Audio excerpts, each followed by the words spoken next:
আমরা হাদিসের মসজিদ যেই আরাম, মাদ্রাসার রুম যেই আরাম, দপ্তর যেই আরাম, তোমাদের গণভবন বন্ধ বানানো সেই আরাম নয়। আমরা হাদিসের মসজিদে আছি, হাদিসের দর্শে আছি, সেখানেই থাকতে চাই, মসজিদেই থাকতে চাই। মসজিদের মেহরাব, মসজিদের খুজরা আমাদের জন্য সবচেয়ে ভালো, আমরা সেই জায়গায় থাকতে চাই। রাষ্ট্র তোমরাই চালাও, 50 বছর চালাইছো, সামনেও চালাইবা।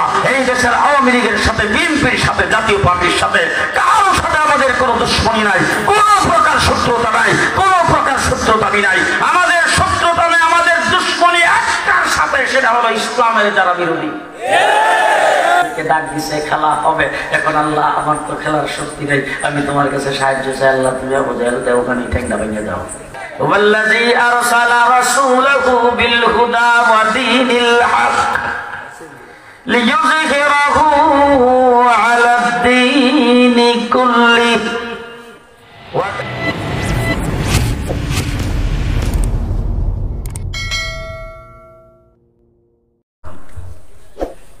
উপস্থিত বিরাদরান ইসলাম,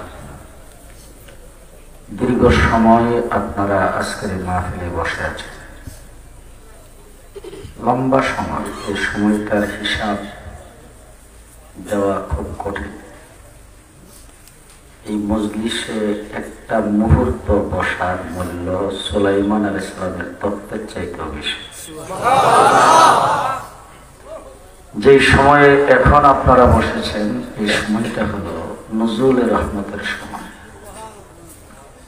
আল্লাহ পাক রাতের অর্ধাংশের পরে প্রথম আসমানে নেমে আসেন এবং আল্লাহর বান্দাদেরকে এক একটা বিষয় ধরে ধরে ডাক দেন।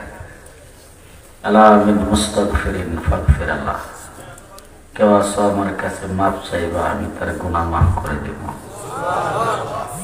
এই একটা সময় আপনারা এখানে বসেছেন। উলামায়ে কেরামের জবান থেকে দীর্ঘ সময় আলোচনা শুনেছেন কোরআন এবং হাদিস থেকে। বর্তমান সময়ের সময় উপযোগী দিক নির্দেশনামূলক আলোচনা উলামায়ে কেরাম আপনাদের সামনে করেছেন। আমি আসলে খুবই অসুস্থ অবস্থায় আপনাদের সামনে গভীর রাত্রে এসে হাজির হয়েছি। খুব সীমিত সংক্ষিপ্ত সময় কয়েকটি কথা আপনাদের সামনে আলোচনা করব।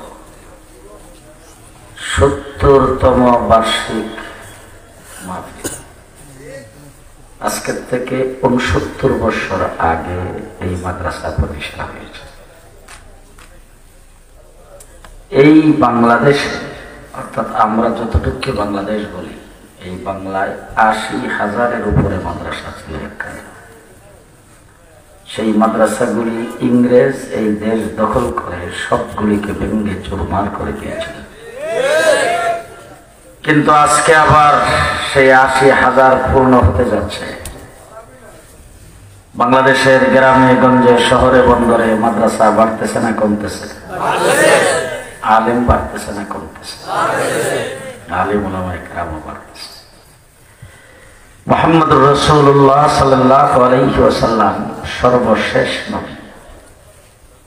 কিয়ামত পর্যন্ত আর কোন নবী আসবে না। অতীতে যত নবী পৃথিবীতে আগমন করেছেন, নবী চলে গেছেন, তার নবুয়তিও চলে গেছে। কি বলে? নবী নাই, নবুয়তিও নেই। আমাদের নবী দুনিয়া থেকে গেছেন, নবুয়তি যায় নাই। আছে না নাই? হযরত মূসা আলাইহিস সালাতু ওয়াস সালাম দুনিয়া থেকে চলে গেছেন। আল্লাহ পাক তার হাতে মুজিজা দিয়েছিলেন, লাঠি। মূসা আলাইহিস সালাম দুনিয়া থেকে চলে যাওয়ার পরে পৃথিবীর কোটি কোটি ইহুদি সম্প্রদায় কিয়ামত পর্যন্ত লাঠির দ্বারা সাপ বানাইতে পারবে না।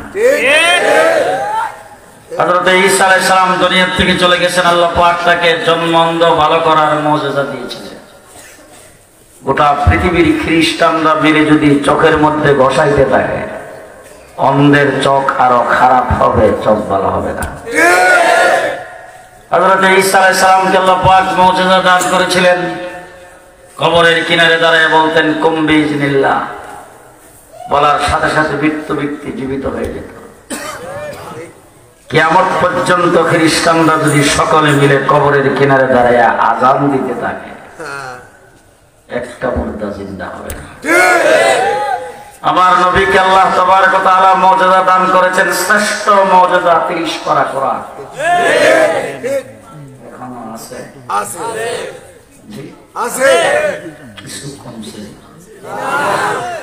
কোন পরিবর্তন হয়েছে? কিয়ামত পর্যন্ত হবে না। পৃথিবী কিয়ামত পর্যন্ত কোরআনের একটা জের জবর নক্তার পরিবর্তন হবে না। কথা ঠিক কিনা বেটি? মিস্টার বিল ক্লিন্টন সাহেব বাদশাহ ফাহাদের সঙ্গে বৈঠক, একসাথে বসে আলোচনা করতেছেন। এমন সময় হঠাৎ করে বললেন, সৌদি আরবের বাদশাহ ফাহাদ,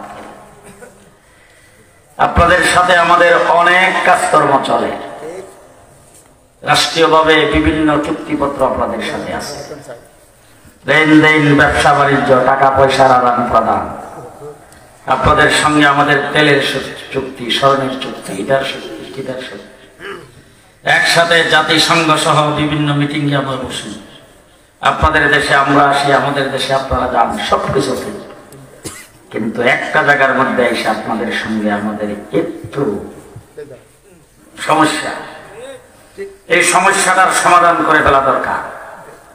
বাদশাহ ফাহাদ বললেন, কি সমস্যা? বলে, সমস্যা হলো আপনাদের যে ধর্মগ্রন্থ, এটার মধ্যে ইহুদি, খ্রিস্টান, কাফের, বেদিন, মুশরিক তাদের সম্পর্কে যে সমালোচনা, এইটাকে যদি আপনারা একটু কাটছাট করে বর্তমান সময় উপযোগী করে যদি কোরআনটাকে সাজায় দিতেন, তাহলে আপনাদের সাথে কোনো দ্বন্দ্ব থাকতো না।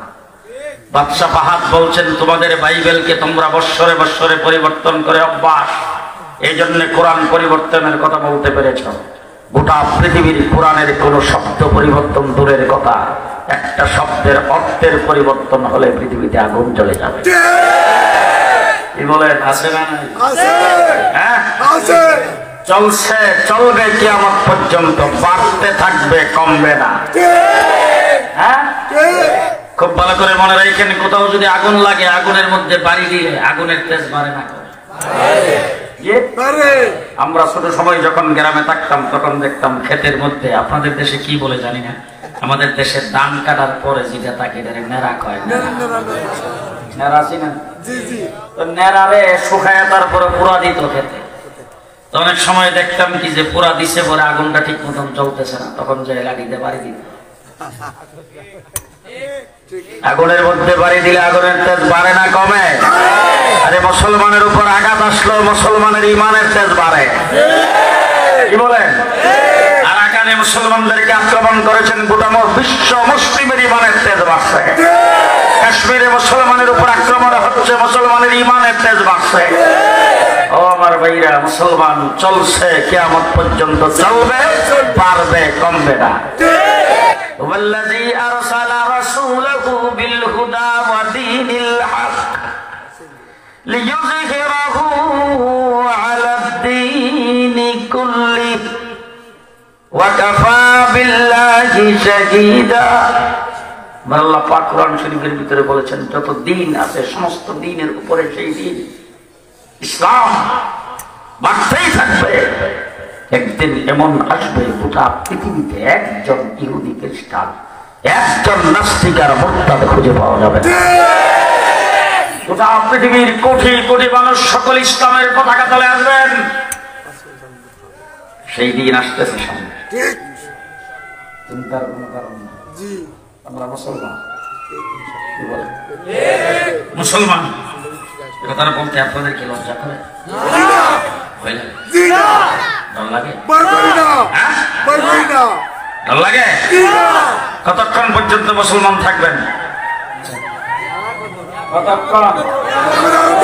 আরে কিসের কিয়ামত পর্যন্ত? আজকে যদি আপনাদের সামনে কেউ রাইফেলের বন্দুকের গুলি তাক করে যদি বলে মারলাম ইসলাম স্যার, তখন কি করবেন?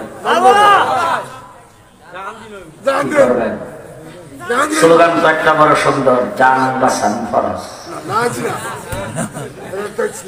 আমাদের মৌলভীবাজারে তো এই স্লোগান নাই, আছে এই স্লোগান, জান বাঁচান ফরজ না ইমান বাঁচান ফরজ। কি বাঁচান ফরজ? জি, আরে মুসলমান ওই ব্যক্তি যেই ব্যক্তির জান চলে যাবে, তবে ঈমান যাবে না। কথা আসতে বলবেন না। মুসলমান ওই ব্যক্তি, যে ব্যক্তির জান চলে যাবে, তবে ঈমান যাবে না। আমরা আমাদের কেল্লা কাটায় দিতে প্রস্তুত, তবে ঈমান দিতে প্রস্তুত নয়। রাজি আছেন? রাজি আছেন? রাজি আছেন? সাহাবায়ে কেরাম কেল্লা কাটায় দিছে, ঈমান দেয় নাই। আমরাও কেল্লা কাটায় দিতে প্রস্তুত, ঈমান দিতে প্রস্তুত। আমরা ইমানদার হিসাবে বেঁচে থাকতে চাই, ঠিক না বেঠিক? মুহাম্মদুর রাসূলুল্লাহ সাল্লাল্লাহু আলাইহি ওয়াসাল্লামের দিন কিয়ামত পর্যন্ত থাকবে। আমাদের নবীর আগে একজন নবী পৃথিবীতে আগমন করেছেন, তার নাম হযরত ঈসা আলাইহিস সালাম। কি নাম? ঈসা আলাইহিস সালাতু ওয়াস সালাম দুনিয়া থেকে চলে গেছেন। আল্লাহ পাক তাকে আসমানে উঠায় নিয়েছেন। আসমানে উঠায় নেওয়ার 500 বছর পরে আমার নবী পৃথিবীতে আগমন করেছেন। ঈসা আলাইহিস সালাতু ওয়াস সালামকে আল্লাহ পাক একটা কিতাব দিয়েছিলেন, সেই কিতাবের নাম ইনজিল। আসমানি 4টা কিতাবের মধ্যে একটা কিতাব, তার নাম ইনজিল, দিয়েছিলেন হযরত ঈসা আলাইহিস সালামকে। ঈসা আলাইহিস সালামকে আল্লাহ পাক নবুয়ত দিয়েছিলেন, তরিকা দিয়েছিলেন, সুন্নাত দিয়েছিলেন, শরীয়ত দিয়েছিলেন। হযরত ঈসা আলাইহিস সালাম তার নবুয়তি প্রচার করেছেন। তার উম্মত ছিল হাজার হাজার। কিন্তু হযরত ঈসা আলাইহিস সালাম চলে যাওয়ার 500 বছর পরে আমার নবী পৃথিবীতে এসে দেখলেন কিতাবের বংশ তারা রাখে না।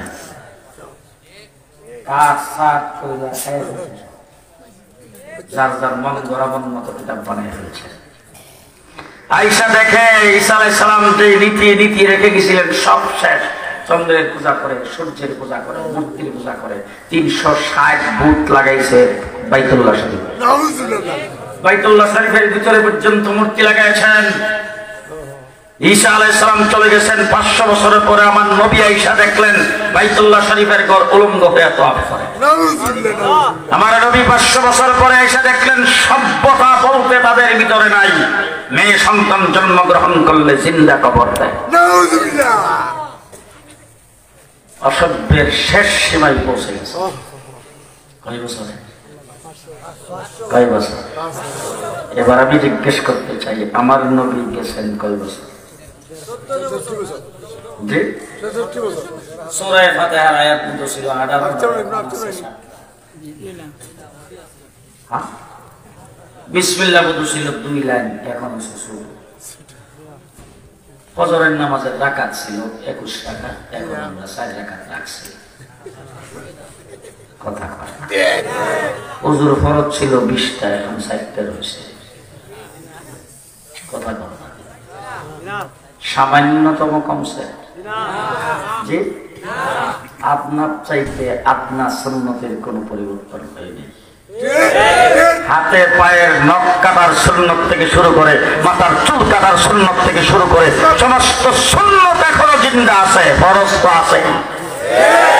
ঠিক কিনা বলেন? 500 বছরের ব্যবধানে সব শেষ। 1400 বছর একটা জবরের নেতার পরিবর্তন হয় নাই। কি কারণ? একটা কারণ তো হলো ইসলামের হেফাজতের দায়িত্বভার গ্রহণ। ইন্না নাহনু নাযালনা যিকরা ওয়া ইন্না লাহু লাহাফিজুন। আল্লাহ পাক নাযিল করেছেন, আল্লাহ তার হেফাজতের দায়িত্বভার গ্রহণ করেছেন। ঠিক না বেঠিক? ইসলামের হেফাজত করবেন যে আল্লাহ। আপনাদের মৌলভীবাজারে ইসলামের হেফাজতের জন্য ফেরেশতাদের অফিস কয়টা? ডিসি অফিসের পাশের একটা অফিস আছে যেখানে জিবরাইল আমিন আসে মাসে একবার, আজরাইল দৈনিক একবার, মিকাইল 6 মাসে একবার। কথা বলে কথা আছে এরকম কোন অফিস? হেফাজতের দায়িত্বভার আল্লাহ গ্রহণ করেছেন। আমার বন্ধুগণ, আল্লাহ পাক আল্লাহর দ্বীন হেফাজত করবেন। কথা কয় না? আমাদের দেশের বড় বড় নেতা নেত্রীরা পর্যন্ত আজকে এই আয়াত কইরা বক্তৃতা দেয়। ইসলামের হেফাজত তো আল্লাহ করছেন। হেফাজত ইসলাম কি জন্য করলো? জিজ্ঞেস করতে চাই, ইসলামের হেফাজত করবেন কে? আল্লাহ। তাই ইসলামের হেফাজত যদি আল্লাহ করেন, রাসূল কেন বদরের যুদ্ধে গেল? ইসলামের হেফাজত করবেন আল্লাহ। হযরত আমির হামজা কেন টুকরা টুকরা হলেন? ইসলামের হেফাজত করবেন আল্লাহ। আল্লাহর নবীর সন্তান কেন শাহাদাত শহীদ হইলেন? ইসলামের হেফাজত করবেন আল্লাহ। হযরত সুমাইয়া কেন শহীদ হইলেন? ইসলামের হেফাজত করবেন আল্লাহ। বেলাল কেন নির্যাতিত হইলেন? ইসলামের হেফাজত করবেন আল্লাহ। রাসূল থেকে মদিনায় হিজরত করে গেলেন, ইসলামের হেফাজত করবেন আল্লাহ।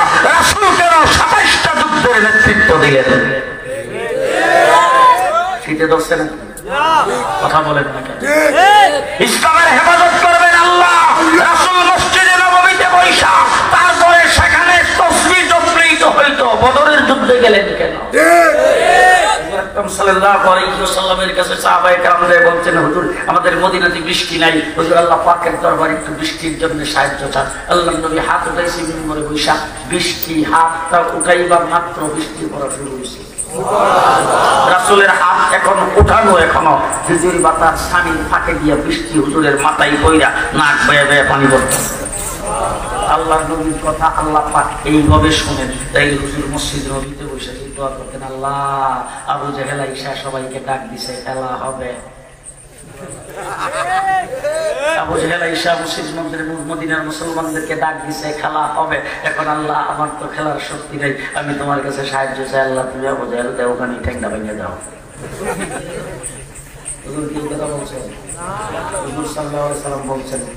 যা কিছু আছে নিয়ে আসো দেখি, আবু জাহেলের সঙ্গে খেলা যখন হবে আমরাও খেলবো। এবার আবু জাহেল ডাক দিছে, খেলা হবে। রাসূল বলেন আমরাও খেলবো, চলো দেখি। সাহাবায়ে কেরাম হযরত মুসা আলাইহিস সালামের উম্মত মুসা আলাইহিস সালামের সামনে দাঁড়ায় বলছেন, মুসা যদি যুদ্ধ করা লাগে ফেরাউনের সাথে, তুমি আর তোমার আল্লাহ কইরো, আমরা নাই। আমার নবীর সাহাবায়ে কেরাম দুর্বল, রমজানের মাস, এক বেলা খাইলে আরেক বেলা খাবার তাদের না। মক্কা থেকে বাড়ি ঘর সাইডে আসছেন, কাহারো বিড়ি ফালাই দিয়ে আসছেন মক্কায়, কাহারো ব্যবসা বাণিজ্য অর্থ সম্পদ সব মক্কায় ফেলে দিয়ে আসছেন, আইসা অন্যের বাড়িতে থাকে। এই সমস্ত সাহাবায়ে কেরাম রাসূলের সামনে দাঁড়িয়ে বলছেন, আমরা মুসা আলাইহিস সালামের উম্মতের মতো নয় যে আপনার আল্লাহ কইলেন। আমরা আপনাকে পরিষ্কার ভাষায় বলতে চাই, আমাদের দেহের ভিতরে যতক্ষণ পর্যন্ত প্রাণ থাকবে আমরা আপনার ডাইনে বামে সামনে পেছনে যুদ্ধ করতেই থাকবো। সাহাবায়ে কেরাম যুদ্ধের ময়দানে নামছেন 313 জন। কয়জন? আবু জাহেলের সাথে কয়জন? 1000। খুব শক্তিশালী। আর মুসলমানের সঙ্গে যারা নামছেন সব দুর্বল। রমজান মাসের 17 তারিখ রোজা রাখছে, ভালো করে সেহরিও খাইতে পারবে। খেলা হবে, বাহ। সবাই মিলে যুদ্ধের ময়দানে যখন নেমে গেছেন 313 জন, আল্লাহর নবী 313 জনকে যুদ্ধের ময়দানে ছেড়ে দিয়ে আল্লাহর দরবারে হাত উঠাইছেন। বৃষ্টির জন্য মসজিদে নববীর মিম্বরে বসে দোয়া করে, যুদ্ধের ময়দানে সাহায্যের জন্য ময়দানে নাইমা দোয়া করে। বেশ কম আছে না? শব্দ এগুলো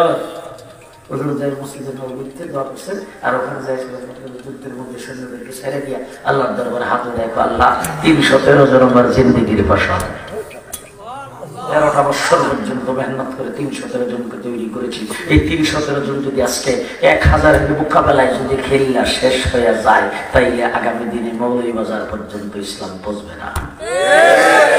আল্লাহর নবী আল্লাহর দরবারে হাত উঠে যখন ইয়া হাইয়ু ইয়া কাইয়ুম বলে চিৎকার করে কান্নাকারি যখন শুরু করেছেন, জিবরাইল আমিন আয়েশা রাসূলের সামনে দাঁড়ায় বলেন, হুজুর আইছি, ইয়া রাসূলুল্লাহ, খেলা হবে, আইছি। আল্লাহ নবী জিজ্ঞেস করছেন, আইসো না পাঠাইছে? নাকি আইতেরি নাকি পাঠাইছে?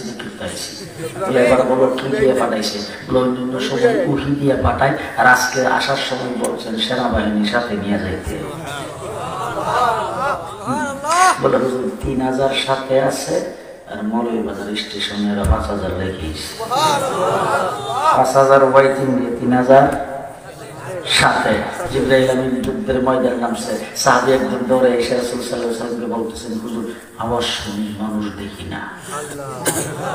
আল্লাহ নবী বলছেন, কি আওয়াজ শুনে? বলে, ইয়া হাইজু আকবিল আকবিল, আগে বাড়ো। আওয়াজ শুনে কোনো মানুষ দেখি না। রাসূল বলেন, জিবরাইল আমিন ফেরেশতাদের কমান্ডার, যুদ্ধ পরিচালনা করে।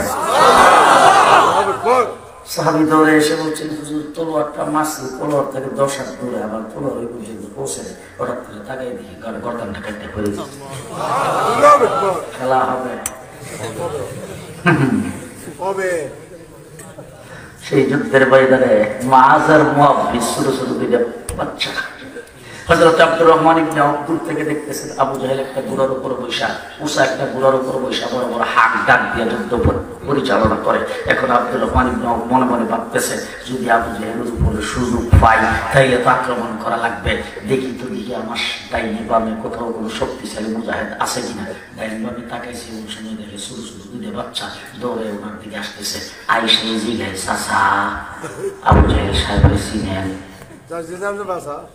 উনি ডাক দিয়া তোমরা আবু জাহেল দিয়ে কি করবে? বলে যদি চিনেন তাইলে আমরা দেখাই দেন, আমরা বাড়ি থেকে নিয়োগ করে এসেছি। বয়স একজনের 10 আর একজনের 8। হযরত আব্দুর রহমান ইবনে আউফ আঙ্গুল উঁচা করে দেখাইছেন ইশারা দিয়ে, ওই যে দেখা যায় দেই আবু জাহেল। কিতাবে আসছে দেখাইতে দেরি হয়েছে, বাস পাখির মতো আবু জাহেলের উপর আক্রমণ করতে দেরি হয় না। আক্রমণ করছে, মারবো কিন্তু গারো দেখেন না, বুঝতে দিয়েছে গারো যে মারবো আরেকজন ছোট বাচ্চা তো উষা ঘোড়ার উপরে বসা, গার লাগানো না। এক ভাই আরেক ভাইয়ের ইশারা দিয়ে কল, এইভাবে পালান যাইতো না, ঘোড়ার ফাউডি কেটে দে। এইভাবে ফালান যাবে না, ঘোড়ার ফাউডি কেটে দে। নিচে ঘোড়ার ফাউ কাটতে আবু জাহেল ঘোড়ার সহ নিচে পড়ে গেছেন। আর দুই ভাই যায় আক্রমণ শুরু করছে। হযরত আব্দুল্লাহ ইবনে মাসউদ দৌড়ে এসে বুকের উপর সওয়ার হয়ে বসে গেছে। খেলা হবে, এইবার খেলা জমছে। দুইটা ছোট ছোট বাচ্চা আবু জাহেলকে দুনিয়ার থেকে জনমের মতো বিদায় করে।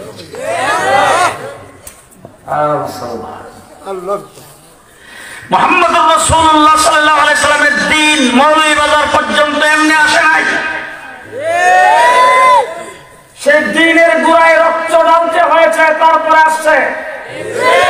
দ্বীনের হেফাজতের জন্য আমার নবী বদরের যুদ্ধে গিয়েছেন, উহুদের যুদ্ধে গিয়েছেন, খন্দকের যুদ্ধে গিয়েছেন, সাহাবায়ে কেরাম জীবন দিয়েছেন, কারবালার ময়দানে হযরত হুসাইন জীবন দিয়েছেন, তারপরে দ্বীন আসছে।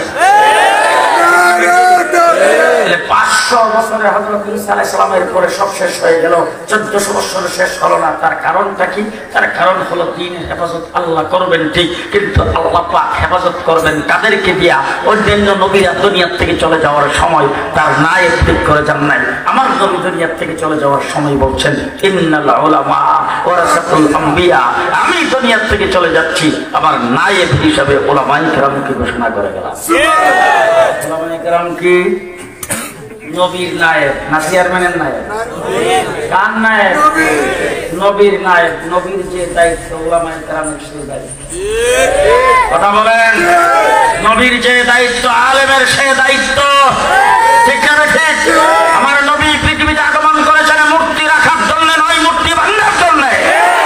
মুহাম্মদুর রাসূলুল্লাহ সাল্লাল্লাহু আলাইহি ওয়াসাল্লামকে প্রমাণ দেওয়া হয়েছে, বলছে তোমার যদি অর্থের প্রয়োজন হয় অর্থ দেওয়া হবে, সুন্দরী নারী দেওয়া হবে, ক্ষমতার প্রয়োজন হলে তোমাকে বাদশা বানিয়ে দেওয়া হবে। রাসূল বলছেন এক হাতে সূর্য আর এক হাতে চন্দ্র দিলেও আল্লাহর নামের দাওয়াতের পিছপা হতে পারবো না। নবী জীবন কারোর সাথে আপোষ করে নাই, উলামারাও কারোর সাথে আপোষ করে না। ঠিক না ঠিক? মুসলমান উলামায়ে কেরাম নায়েবে নবী।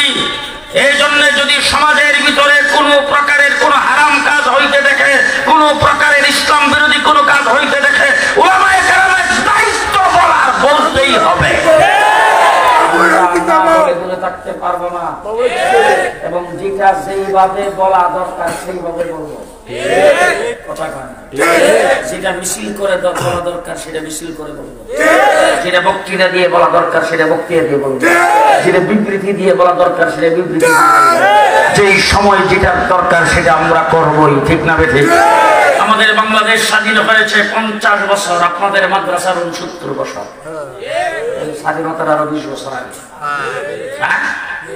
স্বাধীনতার আরো 20 বছর আগে এই মাদ্রাসা স্বাধীনতার আরো 20 বছর আগে যে বাংলাদেশ যে স্বাধীন হইল 1971 মুক্তিযুদ্ধের সময়, তাই মুক্তিযুদ্ধের পর থেকে 50 বছরের ভিতরে ইসলামের বিরুদ্ধে যা হয়েছে কোনোটাই আমরা ছাড়িনি। স্লোগানে তিনি কোনোটা ছাড়ছেন? কোনোটাই ছাড়েন নাই। খুব ভালো করে মনে রাখবেন, দাউদ হায়দার আসছে ইসলামের বিরুদ্ধে, আমাদের আলেম ওলামায়ে কেরাম তার প্রতিবাদ করেছেন। হাফিজ হুজুর মাঠে দাঁড়িয়েছেন, আসছেন তসলিমা নাসরিন কোরআন পরিবর্তনের কথা বলেছেন। আপনাদের সিলেটের বাইতুল মুকাররমের খতিব উবাইদুল হক সাহেবের নেতৃত্বে ওলামায়ে কেরাম মাঠে নামছেন। আসছে শিখা চিরন্তন জ্বালায়া দেশের মানুষকে যখন মুশরিক বানাইতে চাইছে, তখন শাইখুল হাদিস আল্লামা আজিজুল হকের নেতৃত্বে ওলামায়ে কেরাম মাঠে আসছেন। যখন হাইকোর্ট থেকে ফতোয়ার বিরুদ্ধে রায় দিয়েছেন, তখন মুফতি ফজলুল হক আমিরের নেতৃত্বে বাংলাদেশে ওলামায়ে কেরাম মাঠে আসছে। শাহবাগের নাস্তিক আর মুরতাদেরা যখন রাষ্ট্রধর্ম ইসলামকে বাতিল করতে চেয়েছে, যখন এই দেশের মানুষকে গুমরা বানাইবার জন্য যখন আল্লাহর নবীর বিরুদ্ধে কথাবার্তা বলতে শুরু করেছেন, তখন খানকার থেকে বের হয়ে আল্লামা আহমদ শফি শাপলা চত্বরকে রক্তে রঞ্জিত করে মাঠে আসছে। যখন আসছেন এই দেশে যখন লতিফ সিদ্দিকী মন্ত্রী হয়ে যখন হজ আর তাবলীগের বিরুদ্ধে কথা বলছেন, তখন আল্লামা আহমদ শফি নূর হোসেন কাসেমী মাঠে নাইমা মন্ত্রিত্ব বাতিল, আওয়ামী লীগের সদস্য পদবাতিল। ইসলামের বিরুদ্ধে যারাই চ্যালেঞ্জ করেছেন, সমস্ত চ্যালেঞ্জের মোকাবেলা করা আমাদের দরকার, আমরা করেছি, ঠিক কিনা? ও আমার ভাইরা, উলামায়ে কেরাম হলো নবীর নায়েব। এক জাত উলামা গত 2020 সনে এক জাত উলামা আমাদের বাংলাদেশ থেকে চলে গেছে। ঠিক না বেঠিক? আপনারা যারা তাবলীগ যান, তাবলীগের মুরব্বীরা যখন তাবলীগ নাই মানুষকে, তখন মুরব্বীরা তাদেরকে তশকিল করে। টঙ্গীর বিশ্ব ইজতেমা যখন হয়, তখন দেখেন যে তাবলীগের জামাত বিভিন্ন জায়গায় এসে মানুষকে তশকিল করে। তশকিল করে নিয়ে এরপরে মুরব্বীরা তাদেরকে কিছু হেদায়েত দিয়া মুরব্বীদের পথে সইয়া যায়। যাদেরকে হেদায়েত দেওয়া যায় তারা কিন্তু মুরব্বীরা যা কইছে এর বাইরে কিছু করে। আপনি যাবেন ঢাকা কাতের মুসলিম, সেখানে গেলে দেখবেন একজন লোক হঠাৎ করে দাঁড়াইছে, আসলে নামাজের সালাম ফিরিবার পরে, ভাই আল্লাহর হুকুম মানা, রাসূলের তরিকার মতো চলা, দুনিয়া আখিরে শান্তি। মৌলভীবাজার মার্কাজে দেবী শব্দ প্রবেশ করেন, আছে কোনো বেশ সিলেট যাবেন একই শব্দ প্রবেশ করবেন। আমি লন্ডন যাই শুনছি শব্দ একটা প্রবেশ করবেন না, ঠিক না? ঠিক। তাবলীগের মুরব্বীরা জিরে শিখিয়ে দিছে, এর বাইরে এরা কিছু জানবে না, কথা বলেন। আবার দেখবেন মোটামুটি কয়েকটি কথার উপর মেহনত করিয়া আমল করিতে পারিলে কোনো বেশ কম আছে। ইজতেমাই আমল খুশুসি গাছ একদিনের জন্য তাবলীগ যাইছে, হেও ইজতেমাই আমল খুশুসি গাছ মুরব্বী যদি শিখিয়ে দিছে, এর বাহিরে ওরা কিছু জানে না, ওরা কিছু বলে না। আমরাও শাইখুল হাদিস আল্লামা আজিজুল হক সাহেব, মাওলানা মহিউদ্দিন খান, তারপরে হাফিজ হুজুর, এরপরে মুফতি ফজলুল হক আমিনী সাহেব, তারপরে বাইতুল মুকাররমের খতিব সাহেব আল্লামা আহমদ শফি নূর হোসেন কাসেমী সাহেব, আপনাদের সিলেটের শেখে কোরিয়া, শেখে গহরপুরি, আপনাদের সিলেটের শেখে কাতিয়া, শেখে গাজীনগরী, ওই সমস্ত বড় বড় বুজুর্গানা দিন হবিগঞ্জের মুহাদ্দিস সাহেব, শেখে ইমাম বাড়ি, ওনারা আমাদের যা শিখিয়ে গেছে এর বাইরে আমরা কিছু জানি না। কথা পরিষ্কার, কথা বুঝে আসছে? এখন যদি কেউ মনে করে যে হবিগঞ্জের মুহাদ্দিস সব চলে গেছে, আমাদের জন্য রাস্তা পরিষ্কার হয়ে গেছে, চলে গেছে, রাস্তা পরিষ্কার হয়ে গেছে, আল্লাহ মোহাম্মদ শফি চলে গেছে, রাস্তা পরিষ্কার হয়ে গেছে, পরিষ্কার ভাষায় বলতে চাই, ওনারা চলে গেছেন। তাবলীগের জন্য এক জাত আসছিলেন, তারা তাবলীগ করে আমাদেরকে তশকিল করে রাস্তায় উঠাইয়া চলে গেছেন। এখন আমাদেরকে তারা যেই কথা শিখিয়ে গেছেন, আমরা সেই কথার উপরে আছি। তারা জীবন কাউকে সারে নাই, আমরাও কাউকে সারব না। আলেমের দায়িত্ব, ঠিক কিনা বেঠিক?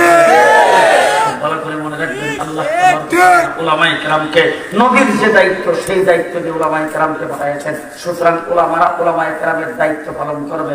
শেষ কথা আপনাদের সামনে বলতে চাই, আজকে যদি নবী পৃথিবীতে জীবিত থাকতো, নবী জীবিত থাকলে নবীর পক্ষ থেকে যদি কোনো হুকুম জারি হতো, কোনো ফতোয়া জারি হতো, উম্মতের জন্য মানা কেমন ছিল? খুব ভালো করে মনে রাখবেন, নবী যদি কোনো ফতোয়া দিতেন, নবী যদি কোনো হুকুম জারি করতেন, সেই হুকুম না মানা উম্মতের জন্য যেমন জরুরি ছিল, আলেম যদি কোনো ফতোয়া দেয় সেটা উম্মতের জন্য মানা জরুরি। নবী যদি কোনো ফতোয়া দিতেন, নবী যদি কোনো ফরমান জারি করতেন, সেই ফরমানের বিরোধিতা করলে উম্মতের হালাত যা হইতো, আজকে আলেমের ফতোয়ার যারা বিরোধিতা করে তাদের হালাত তাই হবে। ঠিক কিনা? ঠিক কিনা? আলেম ওলামায়ে কেরাম এই দেশে বন্যার পানিতে ভেসে আসে নাই? আলেমদের অবদান এই দেশে আসে না নাই? আরো জোরে কোন আসে না নাই? পরিষ্কার ভাষায় বলতে চাই, দেশ স্বাধীনের জন্য সর্বপ্রথম যিনি ভূমিকা দিয়েছেন তিনি একজন আলেম, শাহ আব্দুল আজিজ মুহাদ্দিস দেহলভী রাহমাতুল্লাহ আলাইহি। এবং এই দেশকে ইংরেজ থেকে স্বাধীন করার জন্য এই দেশের 3.5 লক্ষ আলেম ওলামায়ে কেরাম জীবন দিয়েছেন।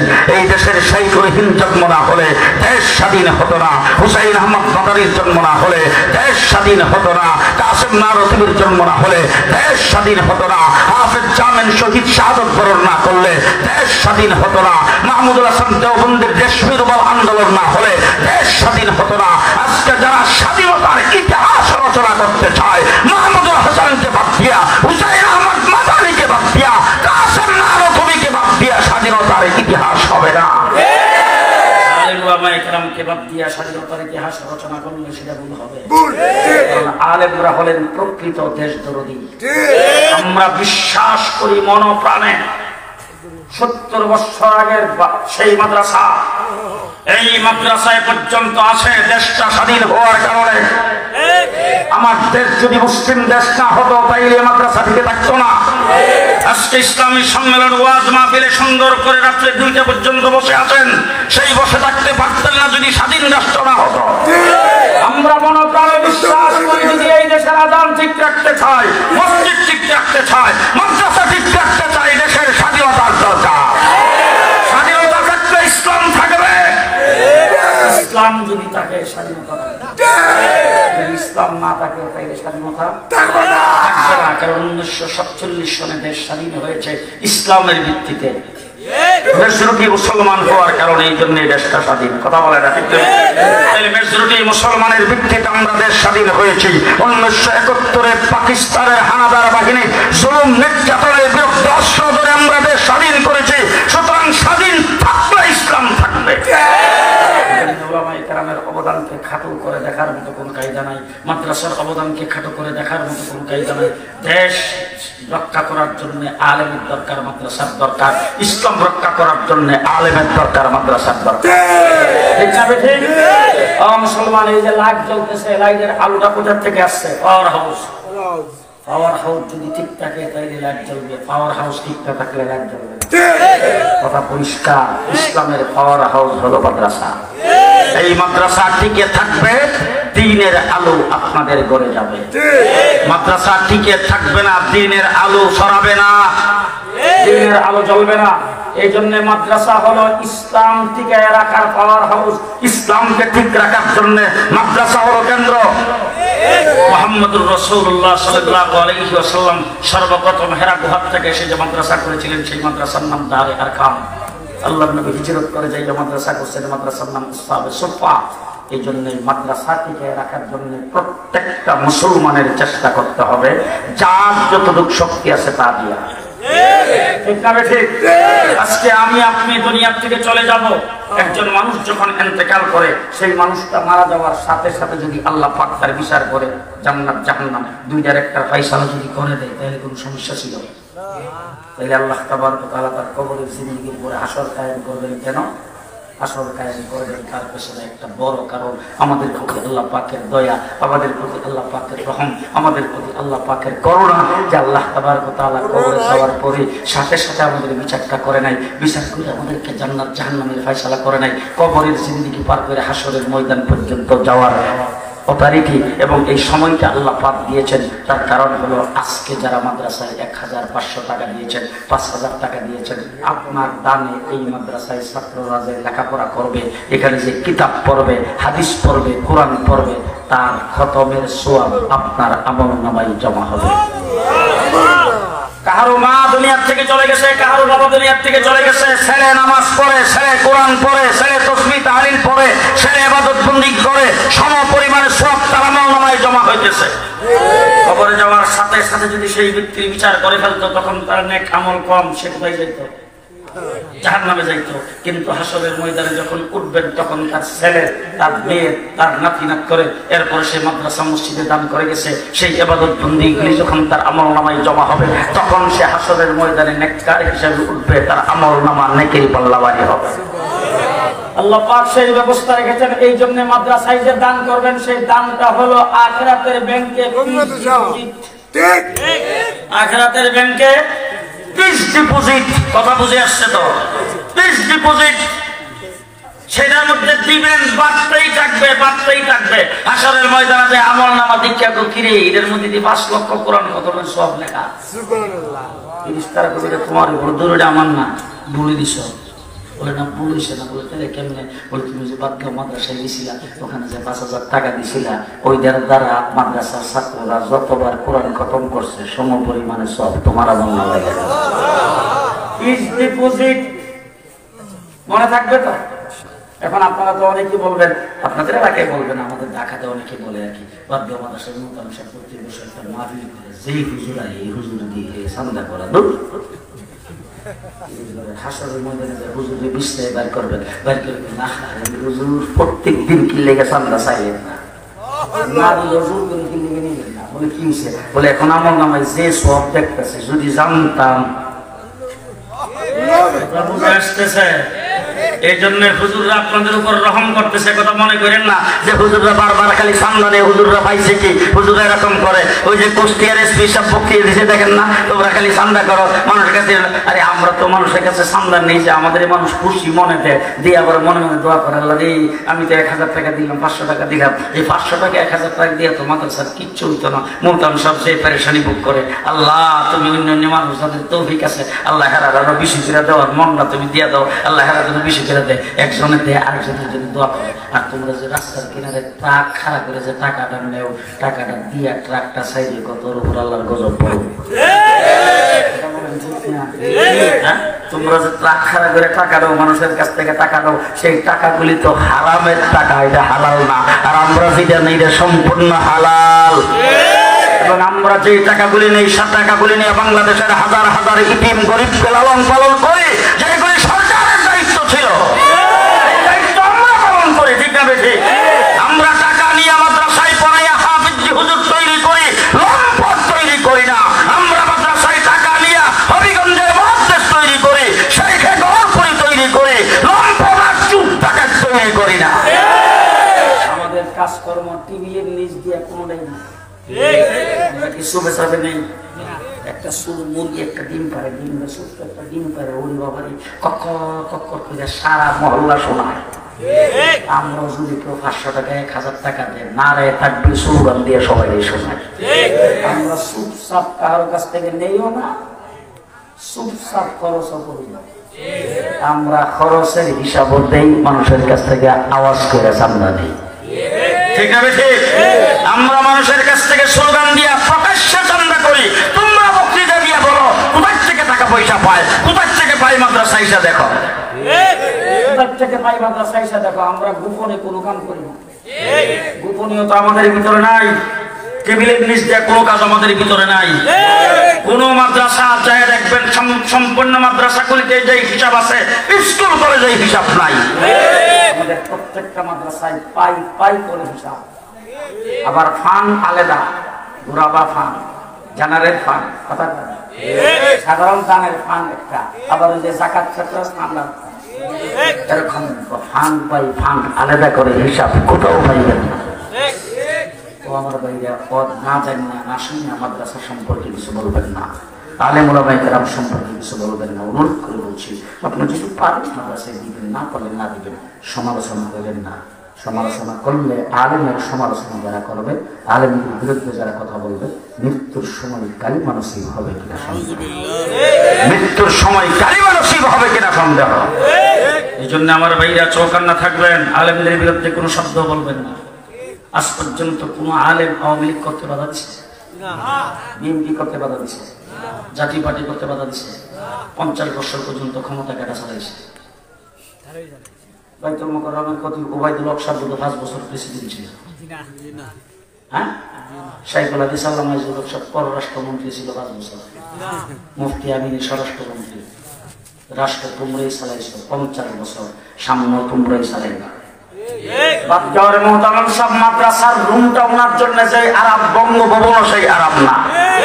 আমরা হাদিসের মসজিদ যেই আরাম, মাদ্রাসার রুম যেই আরাম, দপ্তর যেই আরাম, তোমাদের গণভবন বঙ্গভবনও সেই আরাম নয়। হাদিসের মসনদে আছি, হাদিসের দর্শে আছি, সেখানেই থাকতে চাই, মসজিদেই থাকতে চাই। মসজিদের মেহরাব, মসজিদের খুজরা আমাদের জন্য সবচেয়ে ভালো, আমরা সেই জায়গায় থাকতে চাই। রাষ্ট্র তোমরাই চালাও, 50 বছর চালাইছো, সামনেও চালাইবা। এই দেশের আওয়ামী লীগের সাথে, বিএনপির সাথে, জাতীয় পার্টির সাথে কারোর সাথে আমাদের কোনো দুশ্মনী নাই, কোনো প্রকার শত্রুতা নাই, কোনো প্রকার শত্রুতা নাই। আমাদের শত্রুতা নেই, আমাদের দুশ্মনী একটার সাথে, সেটা হলো ইসলামের যারা বিরোধী। লতিফ সিদ্দিকীর বিরুদ্ধে কোন স্লোগান আমরা দেইনি, যেই মাত্র হজের বিরুদ্ধে, তাবলীগের বিরুদ্ধে কথা বলছে তখন স্লোগান দিয়েছে। ঠিক না ঠিক? ঠিক বাংলাদেশের কোন প্রফেসর, ডাক্তার, ইঞ্জিনিয়ার, যত বড় ব্যক্তি হোক না কেন, ইসলামের বিরুদ্ধে কথা বললে আমাদের বুজুর্গরা কাউকে ছাড়া দেয়, আমরাও কাউকে ছাড়বো না। দেশের কোন সরকারের বিরুদ্ধে আমরা আন্দোলন করি না, সরকারের বিরুদ্ধে কোনো আলটিমেটাম দেই না।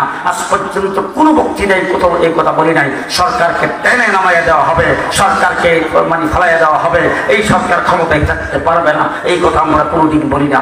সরকার ক্ষমতায় যারা আছে তারা থাকুক, অথবা আরেকজন আসবে, তোমাদের মধ্যে হাত রদ বদল হয়, তোমরা গেলে আরেকজন আসবে। আমরা কিন্তু ক্ষমতায় যাব না, ক্ষমতায় যাইতে পারবো না, ক্ষমতার লোক আমরা করিও না। আমরা ইসলাম নিয়ে আসি, ধর্ম নিয়ে আসি, ধর্মের ভিত্তিতে, শরীয়তের ভিত্তিতে যেটাকে আমরা সংঘর্ষ মনে করবো, সেটার ব্যাপারে আমরা আমাদের বুজুর্গদের বলছেন, আমরাও বলবো। ওলামায়ে কেরামের দায়িত্ব, ঠিক না বেশি? দিন ইসলামকে টিকিয়ে রাখার জন্য মাদ্রাসার দরকার, আলেম ওলামায়ে কেরামের দরকার। আল্লাহ পাক সবাইকে তৌফিক দান করুন। সবাই বলেন আমিন, জোরে বলেন আমিন। এই মাদ্রাসা 70 বছর পর্যন্ত এই মাদ্রাসাটা ঢাকা থেকে এসে কেউ টাকা দিয়ে গেছে। ঢাকা থেকে এসে দিচ্ছে না? আপনারাও দিচ্ছেন? কথা আপনারাই দিচ্ছেন, সামনে আপনারাই দিবেন। কথা বলেন। 70 বছর পর্যন্ত এই মাদ্রাসা টিকায় রেখেছেন। 70 বছর আগে মাদ্রাসার যে হালাত ছিল, এখনকার হালাত এরকম না। এলাকার যে হালাত ছিল তখনকার হালাত আর এখনকার হালাত কি একরকম? আগে 70 বছর আগে কয়জন ছিল আপনাদের এলাকার বিদেশ, আর এখন কয়জন? এই জন্য আমার ভাইরা বিদেশ যারা আছে তাদের সঙ্গে যোগাযোগ করেন, দেশে যারা আছে তাদের সঙ্গে যোগাযোগ করেন, যার যতটুকু তৌফিক আছে এই তৌফিক অনুযায়ী আজকে মাহফিলে আসলেন, স্লোগান দিয়ে কিছু দিয়ে গেলেন, তারা সব সময় মাদ্রাসার জন্য একটা ফান্ড রাখবেন, সেখানে মাদ্রাসায় কিছু দিতে থাকবেন। আল্লাহ সবাইকে তৌফিক দান করুন। ওয়া আখিরু দাওয়ানা আলহামদুলিল্লাহি রাব্বিল আলামিন। আসসালামু আলাইকুম ওয়া রাহমাতুল্লাহি ওয়া বারাকাতুহু।